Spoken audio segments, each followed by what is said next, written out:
How we are inspired is not as important, I think, as the fact that we are. From inspiration, a web page is created, and that web page in turn inspires others to act. A piece of sculpture comes into being, and the features are so exquisite. It is inspiring. A painting turns a blank canvas into a work of art, and one cannot turn away as one gazes into the soul of the artist via the subject, and one is inspired. Through inspiration, a writer writes using just 26 letters, and the words lift the soul from doldrums, and one is inspired. A chilly afternoon walk is blessed with the scenes of fall, and the autumn, as commonplace as it may be, becomes the inspiration of great works of literature, this not being one of them. The little but profound truth is that inspiration is where you find it. As a young boy, I found inspiration and a moral compass from watching the Saturday matinee in a dark movie house. Each week there would be a serial, at least that is what we call them, whereby the small movie would end with the hero hanging by a thread for dear life, to be continued next Saturday. Instinctively, I knew that he would survive. After all, he was the hero, and heroes never die. I had an entire week to figure out how he would survive. In spite of adversity and the cruelty of other men, the hero would always survive. If he, the hero, could, then I could too, in spite of the routine disappointments and injustices that I would endure during my daily experiences. Yes, celluloid to be sure, but inspired me to be a better person nonetheless.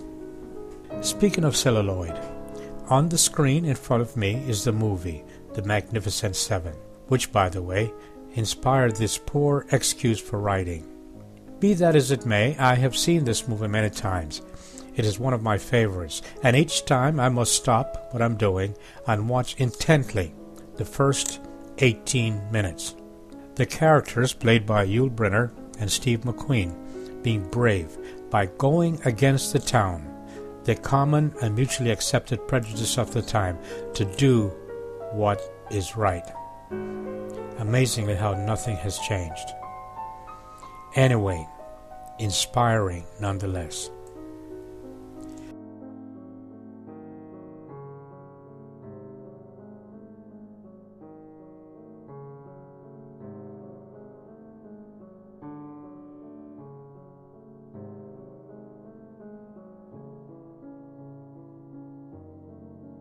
We, as human beings, as men and women, must also walk our own path.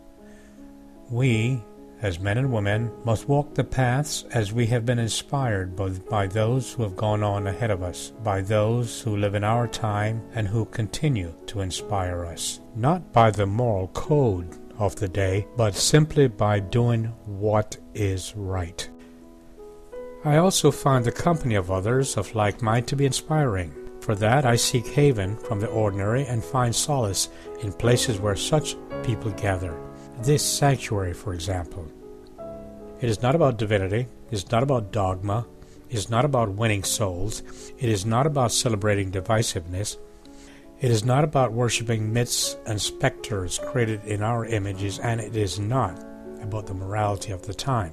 We have got to be very careful about our morality of the time. After all, in the Magnificent Seven, it was morally correct to hate Indians, so much so you could not find a good Christian to even bury a dead Indian.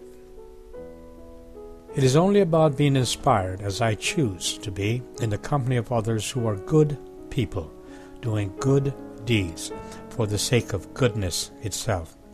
People who have been inspired to hurt no one in any way at any time. They inspire me.